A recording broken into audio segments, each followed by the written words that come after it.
Chapter 6, of the Proceedings against Heir and Devisee on the Bond of Ancestor or Devisor. The heir of the obligor is chargeable when expressly named in the bond of his ancestor in respect of legal assets by descent, but to render him liable it is not sufficient that he is mentioned in the condition, without he is also named in the obligatory part of the bond. His liability, however, does not extend beyond the value of the land, and after he has paid the debt of his ancestor to that amount, he is entitled to hold the land discharged. When the obligor has heirs and lands on the part of his father, and also on the part of his mother, both heirs shall be equally charged. A sais in law is not sufficient to make the heir chargeable, but there must be a sais in fact. The possession, however, of a tenant for years is considered in law as the possession of the heir, but if no person be in possession at the death of the ancestor there must be an actual entry by the heir to give him a sais in fact. If there be a devisee as well as heir the action should be against them jointly. If there be no heir,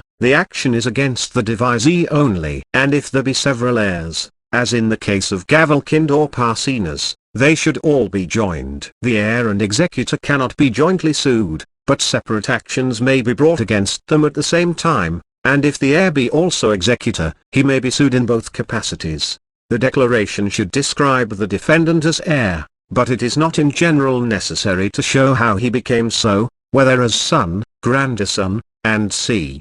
of the person last saised, since that matter lies more particularly within the defendant's knowledge. If, however, the defendant is only collateral heir, the meson descent should be stated, for if he be declared against as heir of the obligor, and it should appear in evidence on the plea of rens per descent from the obligor that the defendant is heir of the obligor, it would be a fatal variance. Thus where the obligor died saised in fee leaving issue, and the issue died without issue, whereupon the lands descended to the defendant as heir to the son of his brother, the court upon a special case gave judgment against the plaintiff, for the defendant had nothing as immediate heir to his brother. So where the obligor being saised in fee died, leaving a daughter, and shortly after his death his wife gave birth to a son who lived but an hour, it was held that this evidence did not support the issue, for the defendant had nothing from her father the obligor, but the lands came to her by descent as heir of her brother. But where there has been a previous limitation of the estate which has become extinct, the defendant may be described as heir of the person originally saised in fee, without noticing the meson descent. Thus, where the obligor having two sons limited an estate, of which he was saised in fee, to himself for life, remainder to his eldest son in tail, remainder to his own right heirs, and died, whereupon his eldest son became saised in tail with remainder in fee expectant, and afterwards died leaving a son who died without issue, upon whose death the premises descended to the defendant in fee, the estate tail being then extinct, it was held, that the defendant was properly described as the immediate heir of the obligor. The heir may plead any matter which might have been set up as a defense by the ancestor, he may also deny the character in which he is sued, or admitting it, he may plead that he has nothing by descent, which plea is technically termed rens per descent, or he may plead that he has only a reversion expectant on the life of another, or has paid debts of equal or superior degree to the full extent of the lands descended,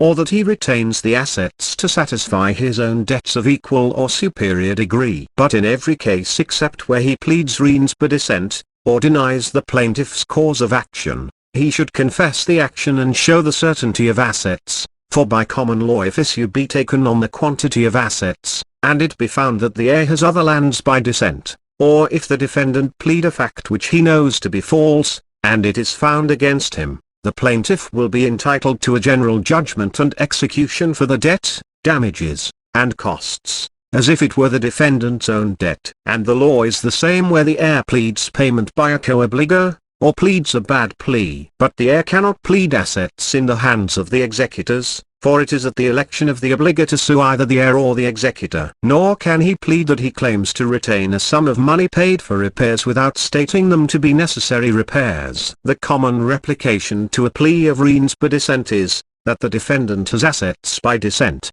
and upon this issue, though the lands are devised to the heir, yet if the devise convey the same estate the law would have cast upon him, he takes by descent, although by the terms of the demise there is a possibility of a charge. or an actual charge or encumbrance on the lands. Formerly, if an infant heir were sued on the obligation of his ancestor, he might have pleaded his non-age, and prayed that the parole may demur, and thereupon the court gave judgment that the plaint should remain until the infant came of age. But the 11th Geo. 4 and 1 will. 4, c. 47, s. 10, enacts, that where any action, suit, or other proceeding for the payment of debts, or any other purpose, shall be commenced or prosecuted by or against an infant under the age of 21 years, either alone, or together with any other person or persons, the parole shall not demur, but such action, suit, or other proceeding,